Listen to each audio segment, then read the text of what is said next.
Allô, je m'appelle Isabelle. Et moi, c'est Emmanuel. On a une formation en linguistique. Et parce que ça nous fâche que certaines personnes se fassent reprendre sur leur choix linguistique, on vous présente la réplique linguistique sur choc.ca.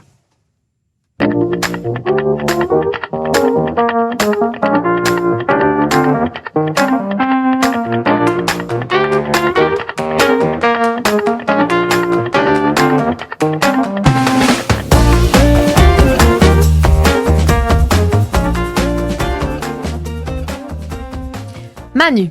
Isa. Hey, moi, hier soir, j'écoutais la radio. Puis l'animateur se plaignait des gens qui disent « ça l'a évidemment, au lieu de « ça a ».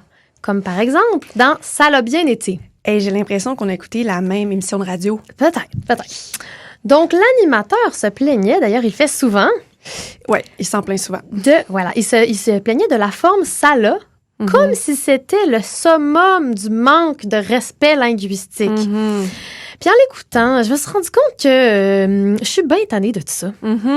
Donc, ça m'a inspiré le sujet de cette capsule. Et aujourd'hui, on va parler de la forme « ça l'a ». C'est génial, Isa. Donc, pourquoi exactement, Manu, est-ce qu'on a envie de dire « ça l'a ». Pourquoi? Ben, c'est qu'en fait, dans la forme, entre guillemets, correcte, on a la rencontre de deux « a ». Ouais. Donc, ça donne « ça a bien été » ou « ça a bien du sens ». Ouais, c'est pas tellement naturel, on dirait, de parler comme ça. C'est ça, on dirait que ça prend un petit effort, hein? Ouais. Mais effectivement, en français et dans d'autres langues aussi, on a un petit malaise avec ça, la rencontre de deux voyelles. C'est quelque chose qu'on tend à éviter. On appelle ça un hiatus et en général, on tend à vouloir les résoudre. Donc, résoudre un hiatus, ben, c'est trouver une solution pour éviter que deux voyelles se rencontrent. OK. Et on s'en rend pas toujours compte, mais la langue française regorge de stratégies pour éviter que deux voyelles se rencontrent.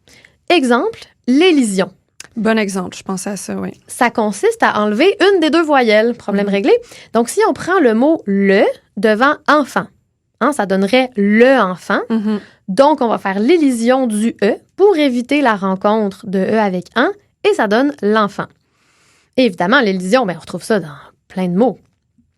Une autre stratégie qui fonctionne très bien, c'est d'insérer une consonne entre les deux voyelles. Ouais. Par exemple, avec l'inversion du pronom « il ». On dit « il va », mais pour poser une question, on dirait « va-il ». Donc, on a un hiatus. Oui, on sent encore que c'est difficile à prononcer, là. C'est ça, c'est moins fluide. Donc, on va insérer un « t » venu de nulle part, juste pour faciliter la prononciation. Donc, « va-t-il ». C'est vrai que ce « t » là, il vient de nulle part. On a le même genre d'exemple avec « vas-y » ou « donne-en », où ici, on a l'apparition du son Z, qu'on a aussi noté à l'écrit avec un S pour résoudre le hiatus. OK, ouais. Donc, ça nous ramène à notre exemple de « ça l'a ». L'insertion du « L », ça permet de résoudre le hiatus, donc c'est exactement le même principe. C'est juste que « va-t-il » est apparu depuis beaucoup plus longtemps et ça fait maintenant partie de la norme linguistique. Alors que « ça l'a », c'est considéré comme une forme fautive. Donc, c'est très logique, mais c'est pas entré dans la norme. Oui, c'est ça. Puis j'ai l'impression que la résolution du hiatus est aussi présente ailleurs dans la langue orale. Alors, si on pense à « ça va être », comme dans « ça va être drôle hein, », qu'on entend souvent. Oui, très bon point.